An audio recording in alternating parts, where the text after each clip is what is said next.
And welcome back to The Count. We're counting down the major stories of the week. I'm Lydia Serrani. Now to story number 9 on our countdown, border collapse. New internal data from the Customs and Border Protection revealing that Border Patrol has processed more illegal aliens this month, in the month of December, more than any other month in recorded history. The number 276,000. The previous monthly record high was in May 2022 when Border Patrol processed 224,000 illegal aliens. They are just pouring into this country. All of this comes after Biden's secretaries Alejandro Mayorkas and Antony Blinken met with Mexican President Lopez Obrador and discussed mass amnesty for all illegals. Well, let's bring in our national security experts joining us now. Robert Wilkie, former Undersecretary of Defense under President Trump and former U.S. Secretary of Veteran Affairs. Also with us, Major Glenn Ignazio, retired Air Force Special Operations Commander and national security expert. Gentlemen, thank you so much for joining us. Good to see you, Liddy. Secretary Wilkie, one House GOP report found that an estimated $450 billion of taxpayer dollars are being used to take care of all of these illegals. I saw one statistic that said we have more illegals in this country than 17 state populations combined. Non-governmental agencies, they're receiving multi-million-dollar contracts. All of the migrant hotels, the Roosevelt right here in New York City, it's owned by foreign entities. The one here in the city, Pakistan, we hear about other ones in China. There's a lot of money being spent here, and I can't help but wonder about a lot of people possibly getting rich off of this, too. Well, that and the fact that we have a president who is the heir of Barack Obama, who wants to fundamentally change the country. That's why you see this. The problem is that on top of the weakness at the border, we have weakness across the globe, and that is creating more uncertainty and instability.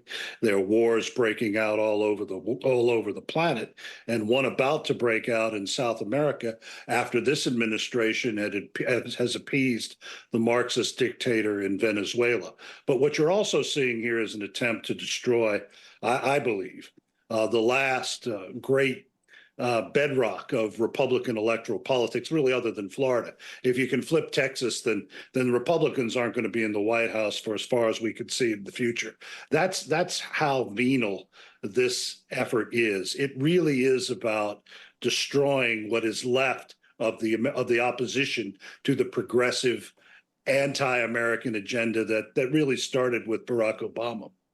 Absolutely. And Major, you look at the left-wing media networks and they always are showing, children and the young women. But we know that the majority of these people coming into this country, over 90% of them from almost like 170 countries from around the world, they're young men of military age.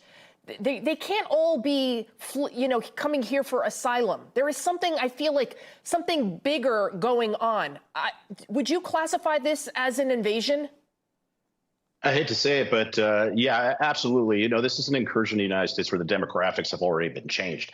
And like I said, if you think from an adversary, which is what we try to do, it didn't matter if you are a state nation like China or Russia. It doesn't matter if you're a terrorist organization or even if you're the cartels from Mexico and Central America. What I do, I would flood the nation so that it could basically work from inside out. Because once you're inside, we have all these rules and laws to protect our citizens. They won't be able to do anything.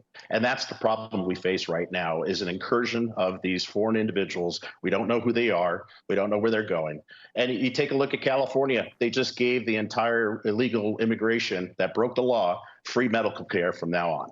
Let's send them all over to California, right? And they're already underwater, right, with their budget, and yet they're going to offer free health care to all of these illegals. And you have Americans that can't afford health care. So we should all just say, hey, guess what? I'm an illegal. I'm not an American citizen, so I can get free health care.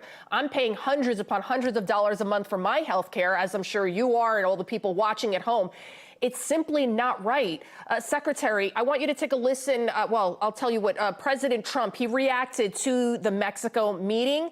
He wrote, "It's becoming more and more obvious to me why the crazed Democrats are allowing millions and millions of totally unvetted migrants into our once great country. It's so they can vote, vote, vote. They are signing them up at a rapid pace without even knowing who the hell they are. It all makes sense now. Republicans better wake up and do something before it's too late." Are you listening, Mitch McConnell? Secretary, what do you think about that? Is this also about voting? Well, absolutely. And as I mentioned earlier, if they can destroy the state of Texas, they've won the White House for as far as we can see in the future. But remember, this is a Secretary of State who has been at the forefront, first in the Obama administration and now with the Biden administration, in handing the theocratic fanatics in Tehran hundreds of billions of American dollars to appease them. What have we received in return? Hundreds of attacks on American soldiers, sailors, airmen, and Marines in the Middle East, an Iranian fomented attack on the people of Israel, the worst since the Holocaust, a threat to international shipping, and this administration fiddles while Rome burns. It's not a coincidence that John McCain, in his long career, the only time he took to the floor to oppose a presidential nominee was this Secretary of State when he was up to the position of Deputy Secretary of State under Obama.